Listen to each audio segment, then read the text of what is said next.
What's going on, everyone? Welcome back to Savage Rounds with Xavier. Today for you, I've got UFC 292 matchmaking. We've got a bunch of winners on the screen, as you see. Is there any losers? I think just one. Blackshear is the only person that lost that I'm doing today. Sometimes there's big fighters that lose, and we do them too, but these are the guys we're going with today. Kicking it off, we've got Karine Silva, new to the rankings. She's number 15 now. She's coming off of her first round submission victory over Marina Moroz. She was able to get that one back after losing to her much earlier in her career. And hold up, let me pull up my list. I forgot to pull it up before. All right. And for her, just coming into the rankings, there is a fight coming up that I believe she could fight the loser of. It's coming up, I want to say it's like the 23rd of September, something like that. So late September. We've got Vivian Araujo versus Jennifer Maia. I like Karine Silva to take on the loser of this one, I believe.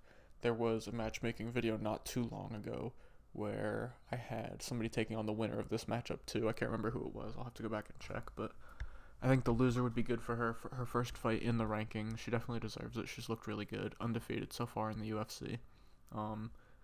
And yeah, I think this would be a really good way to kind of introduce her to the rankings, see how good she really is, because regardless whoever loses this fight, that is a tough fight, just entering into the rankings. So it'll really be interesting to see just how good she is, or if the tough vet would be able to hold on to their place in the rankings. Next up, another Silva that's undefeated on a nice win streak that is new to the rankings, Natalia Silva. She is coming off of her unanimous decision victory over Andrea Lee, where she was completely dominant. 30-27s across the board for her. And, hold up, sorry. And now that she's entered the rankings as well, she enters higher than Karine Silva. I think I can't remember if I said it or not. Karine Silva enters at 15. Natalia Silva 2 spots ahead at 13. And Andrea Lee's a tough vet. She's been in the rankings for a while. And we really got to see how good Natalia Silva is. So I don't know. She's kind of already had somebody that, like, we're giving Karine Silva, like a vet who's been in there doing it for a bit, or at least has more experience in the UFC. She's kind of already had that fight with Andrea Lee. So I would think we go with Amanda Ribas. She just recently lost to Macy Barber. Macy Barber jumps her in the rankings. I believe Ribas is like 8 now. Something like that. I'm not 100% sure. It's around there somewhere. Maybe a bit lower. But I think this would be a real good matchup. Again, a tough fight for Natalia Silva. But if she's able to get this one done as well, the win streak continues. That would just, again, show she was able to take another step up in her level and continue to improve, because Amanda Ribas is no joke. She's got solid power on the feet. She has elite jiu-jitsu, but Natalia Silva has solid takedown defense, and obviously we've seen Ribas get hurt on the feet before. She's got some slick striking, so there's definitely opportunities for both of these girls to find a win in this matchup, and I think this would be an interesting one for sure. If they're both healthy, maybe the Brazil card, if that's still happening, I believe it is. I can't remember what month, I'll have to check, but I talked about that a little bit. There's a streak of like 5 episodes where I had a bunch of Brazilians going to the Brazil card. So I think this fight is another one that could, if it gets made. Next up, Andre Petroski. Undefeated in the UFC. He did have a loss on The Ultimate Fighter to the eventual winner, Brian Battle, who's also doing not too bad for himself in the UFC either. Petroski definitely seems to kind of have progressed quicker in the UFC. Different weight classes, though. But he was able to get the win over GM3. Tough vet. Kind of, it feels like a lot of the up-and-comers have to pass the GM3 test. He was able to do it. It was a tough fight. GM3 showed if you take him down, in the first round, he showed if you take him down, he's going to threaten submissions and be dangerous. And after that, Petroski really kind of didn't go for takedowns as much, and it was more pushing him up against the fence, looking for control time. And then obviously it was a big kind of ugly mess on the feet, but it is what it is. He moves up. I don't know if we quite go for the rankings yet, But there's another guy that fought on this card that got a win who was on a losing streak, I believe, a two-fight losing streak. Now he's back in the win column. I believe both of these guys, whoever wins, may need another fight to kind of make their case to get a ranked fight, but I believe either of these guys, a win would definitely point them in the right direction, back towards the rankings for Tavares or for the first time for Petroski, because Petroski's on a nice little win streak, and obviously Tavares has been in and around here for a while, so a win here, then maybe one more. He's on a 3-fight win streak, and he could make a case. So a big spot for a win for either of these guys. We know how good Tavares' takedown defense is, and he's definitely better on the feet than GM3, so it would make for some trouble for Petroski if he's not able to get Tavares down. Or he'd have to land a big shot, but we know how tough Tavares is as well, so this would be an interesting one. Next up, the Bantamweight Ultimate Fighter winner, Brad Katona. Great fight with Cody Gibson. Cody Gibson was also able to, with his solid performance, fight of the night performance, secure a contract. I didn't end up making a matchup for him, but I don't know. He'll end up having a fight as well soon. I just didn't feel the need to do him. For Brad Katona, again, he entered the UFC his first stint also by winning the Ultimate Fighter, so this is his second time. In his first stint, I believe he won his first fight and then lost his next two and was cut, so feels kind of early for him to have been cut. You'd think he'd have 1 and 2 in the UFC while winning the Ultimate Fighter. You'd think they'd give him at least one more fight, but he didn't, so we're kind of starting over here. They're definitely not going to give him a super high-level fight. He's obviously going to have to build his way up, and I think a good guy to do that against would be Gaston Bolaños. He was recently supposed to fight Marcus McGee. He is a really solid Muay Thai fighter with okay takedown defense. Not great on the ground, but he showed he's decent at getting up. And with Katona, I think this would be a pretty fun striking match. They both throw bombs on the feet. With Katona, it's a bit more of like attrition. He lands, his shots look heavy, and he's landing a bunch of them. And Bolaños definitely has some good power. He can knock you out with one shot. And obviously, Brad Katona would also definitely try and get him to the ground, so it'd be interesting. Bolaños, like I said, he's 1-0 in the UFC and was supposed to fight Marcus McGee not too long ago, so I think this would be a good fight for both of them. Good win for whoever could get it for sure. Next up, the other Ultimate Fighter winner, Kurt Holobaugh. He won at 155 pounds. Same kind of deal with him. This is another stint in the UFC with him. He didn't win the Ultimate Fighter. Obviously, he was just on the vet team. He was in the UFC previously. And they're going to do the same thing with him. He's not going to get a super high-level fight off the rip, I don't think. They're going to give him somebody kind of in their early days, or that doesn't have too many fights, or somebody who's lost a few. And I kind of came up with two. I don't know. The tough ones were kind of hard because since they are vets, maybe you could give them a bit higher of a level fight than I'm giving each of them. But also they're older and starting over, so who knows, maybe Dana will want him to kind of build again. But I went with Sam Patterson and Michael Figlak. I think either one would work, to be honest. Both lanky British guys. I just think they would be interesting fights. Neither of them have a win yet in the UFC. They're both 0-1, and I think it would be a good spot to kind of start or try and start a run for either Patterson or Figlak if they could get a win, or it would be a good spot for Holobaugh to start up again in the UFC. Next up, RoboCop. I kind of couldn't figure out what I wanted to do with him, but then I was scrolling through the full UFC middleweight roster, and I saw someone that I thought it was kind of funny, but it also does make sense. I feel like they'd be in and around the same area. Abus. So RoboCop lost. He got knocked out pretty bad, and then to Bruno Ferreira, and then they gave him somebody who was kind of like a layup. He was definitely supposed to beat this guy. Obviously, there's questions about durability, but didn't really get touched too much. We didn't have to find out. But Abus had one fight in the UFC, and he won it. And then he was given a main event against Sean Strickland and kind of thrown to the wolves immediately. I think this would be a good spot to kind of reset.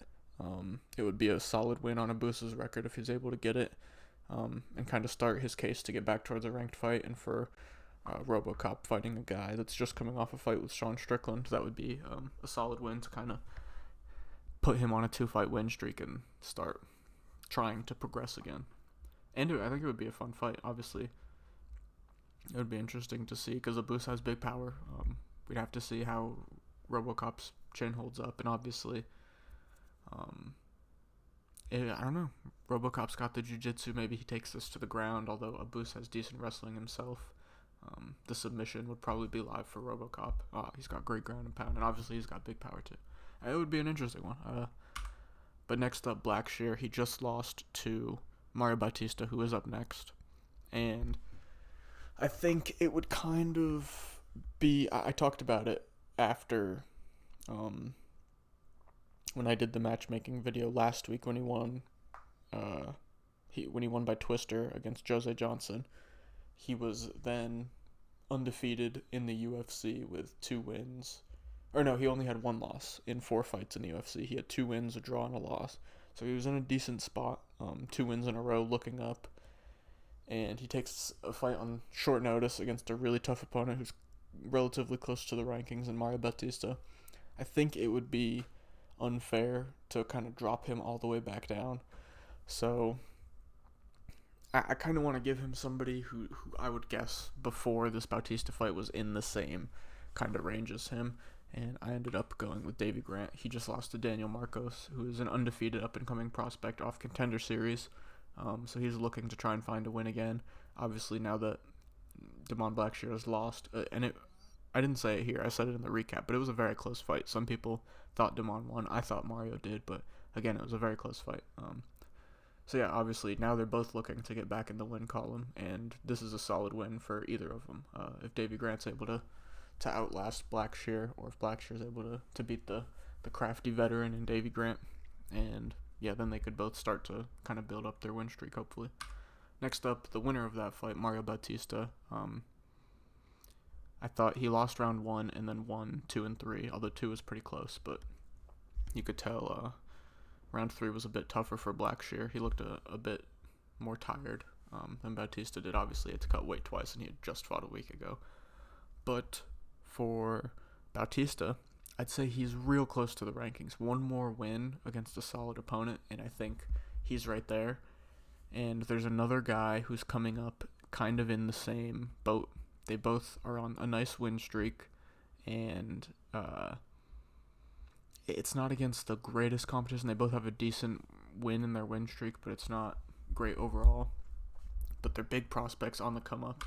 Javid Basharat, I know he's fighting pretty soon coming up, and this is kind of assuming he gets the win, which I know is, I guess, bold, and it didn't work out for me last time. Last time I did this, it messed up the matchup because the guy I said was going to win lost, but he's taking on Victor Henry. I do think, although it's going to be a tough fight, Victor Henry has shown he's pretty solid and he can beat decent guys, although he's lost in the UFC as well. But I do think Basharat is a real prospect. I really like him, and that would be another solid win. And then they'd both be on a nice little win streak. I think it would be 5 for Bautista and 4 for Basharat. I think whoever wins this could probably get their shot at the rankings, because then they'd have, for Bautista adding Basharat to his list, and for Basharat adding Bautista to his list, that would be really solid, and I think it would grant either one of them a fight to try and enter into the rankings. Next up, Ian Gary. Quality performance, completely outclassed Neil Magny, but was lacking the finishing prowess a little bit. There were times where he had Neil Magny pretty hurt to the legs, and he took it easy. It felt like he was trying to go for the big knockout. He wasn't. There were times where I felt like the leg kick finish was there, but he just really didn't go for it hard. Neil Magny came in and took this fight on short notice, stepped in for Jeff Neal. I think he just rebooked that fight. Magny was ranked a bit below Jeff Neal. Ian Gary will jump Magny now, still be below Jeff Neal, and I think it makes a bit more sense especially with Ian Gary's 5 fights and then a title shot, or 6 fights and a title shot. I think the progression with having Magny and then Neal helps with that plan a bit better, and it just feels like the right step up. They were kind of talking on Twitter a little bit already. Then the fight got canceled. They talked a bit more, so I think you just remake this one whenever Jeff Neal is healthy. Next up, the champ Zhang Weili. This one feels pretty obvious, although there is two options. I didn't put it in here, but I'll talk about it. Dominant performance over Amanda Lemos. They've been talking about it for a while, wanting to get Zhang Weili in China, and especially with Yan Xiaonan just knocking out Jessica Andrade, she definitely makes her case for a title shot. And if they want to make an all-Chinese matchup and take it to China, that would be pretty big. I think that would do pretty well over there. And the other option is Tatiana Suarez, which I saw Zhang Weili talked about today a bit. She said it would be an interesting one, and she could definitely see Suarez being next, but it's between these two. I think Yan Xiaonan deserves it just a bit more. I'd want to see Tatiana Suarez win one more bigger fight, like jump up into the rankings a bit higher. You know what, let me see what she is right now. I can't remember off the top of my head. I want to say she's like 8, right? Let's see. Women's strawweight. Oh no, she's 4. Wow. Oh yeah, she beat Jessica Andrade. She's 4. But yeah, I really think you go Tatiana Suarez, Esparza, and then you go Yan Xiaonan, Weili. I think that makes the most sense, in my opinion. Oh, so to be fair, they're both coming off of a finish win against Jessica Andrade. I didn't put that together in my head, but I think Yan Xiaonan deserves it a bit more. I don't know, it just makes a bit more sense in my head. Next up, this one's super obvious. The Sugar Show just won the belt. You know how excited I was. I talked about it on the recap and in the prediction video if you watched that as well. I picked O'Malley. I was one of the few, and I was very excited about it. The obvious matchup is Cheeto. It has to be Cheeto. In December, everyone is hurt right now in between. So they've got, obviously, I mean, they could go immediate title rematch, but again, it has to do with the timing. If Sean's healthy, he wants to fight in December. He said he's going to wait like a month, and then they'll figure out if he feels good enough to fight in December, because that's when he'd want to start camp. So they'll see about that. And if he's ready to fight in December, Aljo said he wants to fight again in 2024, so he's waiting till the rest of that, or till the end of the year, and then he'll fight in the next year. Marab's hurt. I don't know if he'll be ready for December. Cheeto's hurt. Definitely won't be ready for December. Cejudo's not getting a title shot. It only makes sense for Cheeto. So they do this in December. They're both healthy. Obviously, the second fight, Sean wants to kind of right the wrong, show it was a fluke, and Cheeto wants to show it wasn't a fluke. So this would be really interesting. And you know what side I'm on. I really do think Sugar would be able to win this. He was winning the first fight. He's even able to kind of tag Cheeto up on one leg after his leg was hurt for a bit, but unfortunately it wasn't stable enough. You know how it went. But yeah, that's matchups. At the same time as this comes out, there will be like a little recap and possibly talking about debut matchups for these guys. We already saw Peyton Talbot getting matched up already. I'll talk about that a bit more in the beginning of this video, but go check that out. And then tomorrow on Thursday, we've got UFC Singapore, Max Holloway versus Korean Zombie. Check that out too on Thursday. Drop a like and subscribe. And yeah, see you guys tomorrow. Peace out.